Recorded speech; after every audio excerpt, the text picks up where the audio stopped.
Hey guys, altcoin author. So if you've been keeping up on the news on Twitter and more specifically YouTube, you know that there's a lot of purges going on in crypto channels. The thinking is that there are channels that will not disclose for whatever reason the crypto positions they have. I mean, if you have a crypto channel and you're FOMO into it and you're hodling as much as you can, obviously you're into crypto, so it's a given that you will hold some sort of crypto holdings. And then there are a lot of channels, I say most channels that do crypto content on a full-time basis will take advertiser dollars. If you go to a crypto conference, there are exhibitors that will pass out leaflets and say, if on our platform, get on there, and it pulls, how many followers they have, how much engagement they have on those videos, and then it'll go into their YouTube and say, what's their engagement level, and it'll position it for advertisers and say, here's how much that we're offering this spot for. And that's a good way for crypto people to monetize their content. They'll do a news story, they'll do a technical analysis story, they'll do a few different types of stories that are without promotion of any type, and then they'll do one, and they'll say at the beginning, or at least the honest ones will say at the beginning that this one is sponsored by such and such an exchange, or you can buy crypto from this exchange, and then they'll proceed to do a full tutorial on how it all works and the whole process of signing up, using the platform, and just getting people familiarized, because a lot of these platforms, they put so much time into the actual back end in the platform, and they spend almost nothing on marketing. And they're hoping that people will do like word of mouth, and the whole word of mouth is predicated upon like mouths beginning the whole process. So these YouTube influencers are wide-reaching mouths, and I think there's a lot of speculation, and I did a poll on my Twitter.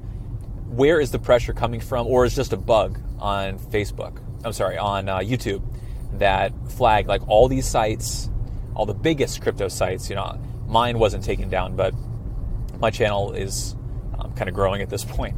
And it's like, is this coming from Washington? Is it coming from credit card companies? Is it coming from the banks? Is it just faulty programming? Or kind of the position that Google has is seemingly different than what's actually going on, because when people reach out to their partner relationships, they're kind of getting like hemming and hawing over in terms of, was this a bug, or can you get me live? And if you can get me live, like get me live right away, can you undelete, or, why was such a restrictive practice done? And, why was it all consuming? I assume that they latched onto some keywords and took those out, summarily based on, ones that have 1,000 followers or what have you. Because as far as I can see, the ones that have a lot of followers went down, and the ones that have like less than 1,000 or weren't monetized stay on. So that very well could be that it's exclusive to ones that are in the YouTube partner network. And I mean, there are larger channels that don't subscribe to that, because the monetization there can be really fickle, and they're getting enough monetization from the platforms themselves in the form of equity or crypto in the projects. So that's not really a concern there. They're just looking for a platform to hold the videos, and they have Vimeo and some other ones that will actually hold for free the videos, but it's not as ubiquitous and it's not as easy to use as YouTube is. And sure, it defaults to a graininess, and you have to adjust it from time to time, but it's the second most popular search engine in the world. So people use it, and certainly in the English-speaking world, people use it. So you're almost compelled to go on there, even if you want to support LBRY, or the ones where you upload your content and you can get their native token, or all these different type of incentivization strategies for using the platform. So I guess it'd be like proof of influencing or content delivery or something like that. So I think that's well worth checking out. If you haven't checked out some of those platforms, they're really interesting, and they offer a good alternative on a demonetized basis. Well, I'd say a decentralized basis. There is little monetization if you count the crypto being some sort of remuneration for the work that you do. But who's to say? At the present time, some videos are coming back. If you check Twitter, there are ones here and there that are going live again. But it's a slow, arduous process, and the speculation is going wild. I know in mine, I think when I checked it was like 100 votes, and most of the votes were that it was Washington pressure, right? So all these big interests lobby the interest in Washington, representatives that have a certain amount of sway over Google, because they want to keep their near monopoly going.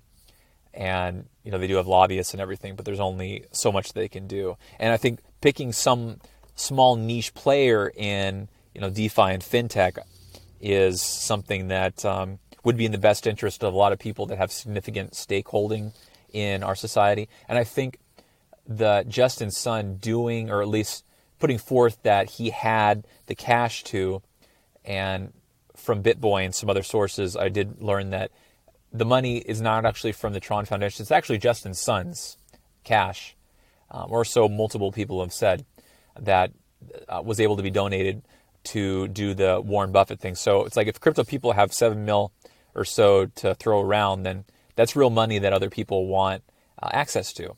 And they'd appreciate it mostly if those would be accessed through the capital markets on the NASDAQ or NYSE.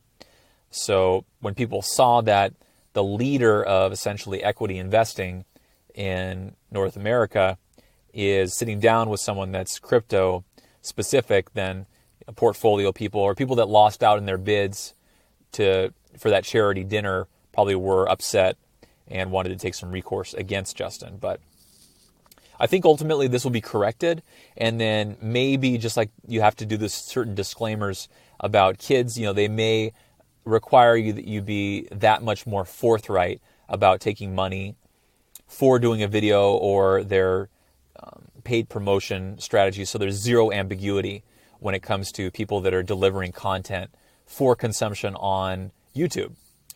And whether or not the securities issue will be solved in the next few years is anyone's guess. But certainly specific to YouTube, hopefully additional provisions and like language will be there so that people won't get demonetized and have to go to other platforms for even their videos to get shown. So check out my Twitter, Altcoin Author, and then check out altcoinauthor.com for my ebook, DApp Ubiquity.